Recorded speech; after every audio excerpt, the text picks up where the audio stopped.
But for the moment, we got to get to oil prices. As missiles fly over the Middle East, crude prices are busting at the seams. 2 hours ago, West Texas Intermediate topped $92 a barrel. We've got it at $91.29 in the aftermarket, but still a gain of 12.6%. Just day over day. I mean, around the same time, Brent, the global benchmark, soared above $92 a barrel. Right now, it's at $92.71.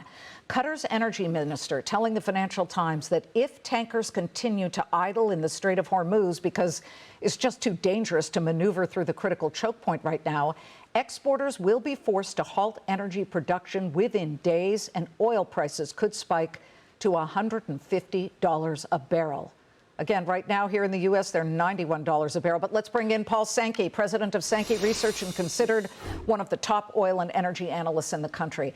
Paul, as we take a look at the map of the Persian Gulf, there are 5 countries which are OPEC members of this, and they go through this exporting waterway. So they ring fence it. Saudi Arabia, Iran, Iraq, Kuwait, the UAE. Qatar is not a member of the OPEC group. It had been, but in 2019, it wanted to just focus on liquid natural gas. But it is the world's second largest producer of LNG behind the U.S. Do you believe what the minister from Qatar is saying, or is he just talking his book? No, they're very responsible indeed. In fact, they've really styled themselves as, if you like, the Saudi Arabia of natural gas. And so when he's expressing these concerns, he's quite legitimate in the argument that we'll go to 150. Yeah, absolutely. What is your prediction? Well, the problem is that the cure for high prices is high prices. And so what you're going to see here is, as you mentioned, with, for example, jet demand, we've got jet fuel prices in Asia at $250 a barrel. You know, so what you're going to see is... Compared to before this campaign? Oh, it would have been under 100 easily. And so, you know, you're doubling prices here from the lows, absolutely more than, and genuine physical shortages, because, of course, we measure all this stuff in barrels a day. Global oil market's 105 million barrels a day. Just in oil, you're looking at 20 million barrels a day going through the Straits, and we've already lost 5-6 days. It becomes very, very large amounts of oil that need to be made up. Do you think this is why the airlines have been hammered? These stocks over the past couple of days have really been taking a hit, and is it sort of the prediction that there will be a supply crunch? I think it's partly that, but I'm worried that it's more about the terrorism aspect of all that's happening here, because what you've done is you've effectively shattered the Iranian power system into what, you know, could be several major terrorist organizations as one outcome. And that's, I think, why the ships are just not moving, because of the ability of these terrorists to actually hit these various you know, perceived supporters of, you know, the world economy as it is in a fury, and it's somewhat terrifying, I have to say. Paul, absolutely. We've heard of the harrowing experiences of many Americans who are desperate to get out, and in fact, Bob Dahl is about to tell us, because he was one of them.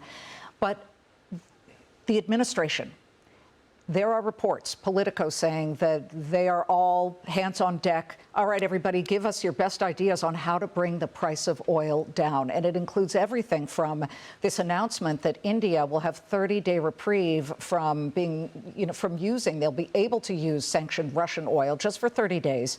Because there is such a supply crunch, to other mitigating factors. What do you think could bring the price down beyond just the stopping of the military campaign? Well, obviously, there's absolutely no question it's opening the Straits of Hormuz. The question is, with this terrorist threat, you know, can you really make sure that that's happening? And also, some appallingly, in the Mediterranean this week, we had an LNG tanker explode through a drone attack by Ukraine out of Libya that actually sank the tanker, and we've never seen an LNG tanker exploded and sank in the history of the industry, which goes back to the 1960s.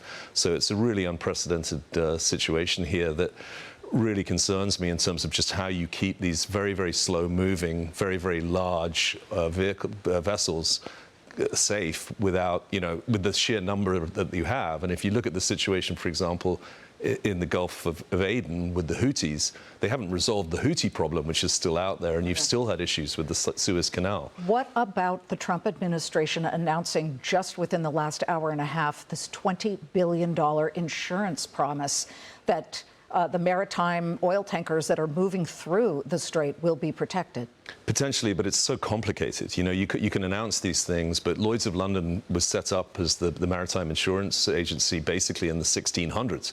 And the layers of complexity with insuring these vehicles is absolutely enormous. It's not just a question of saying, hey, here's $20 billion, you're all insured.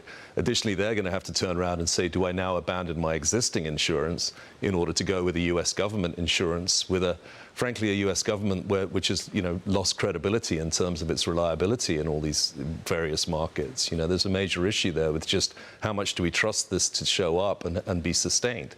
So it's not as easy as that, is unfortunately what I would tell you. When the idea was floated, we were hearing that some of the tanker companies globally were saying, well, we're not so sure what the reliability is, but we would have thought that that kind of announcement would at least have some effect on oil prices in the moment.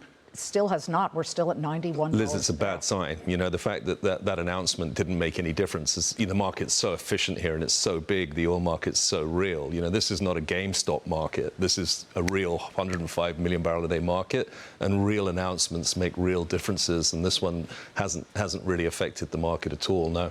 Paul, thank you. It's a pleasure to see you.